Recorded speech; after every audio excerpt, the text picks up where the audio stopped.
زبان کی لغزش پاؤں کی لغزش سے زیادہ خطرناک ہے۔ عبادت کو کامل نہ سمجھو کہ ناز کرنے لگو، اور نہ ناقص سمجھو کہ بیکار سمجھنے لگو۔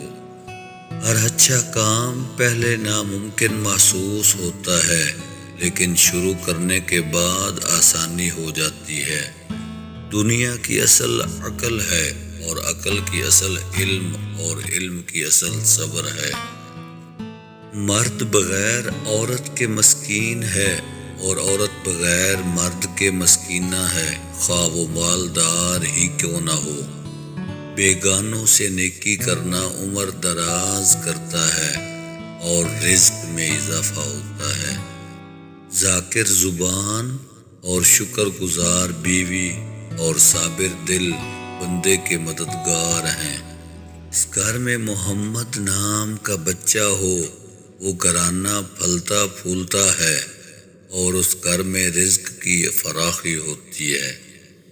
دنیا عمل کے لیے، قبر آرام کے لیے، اور آخرت راحت کے لیے ہے۔ زندگی انمول درخت ہے، جس کا پھل آخرت میں ملتا ہے۔ عقل مندی کا ثمرہ یہ ہے کہ آدمی اپنی نادانی کا اقرار کر لے۔ اصلاح کا آسان طریقہ یہی ہے کہ صحیح اللہ والوں کی صحبت کو لازم کر لیا جائے۔ انسان کی قابلیت اس کی زبان میں پوشیدہ ہے۔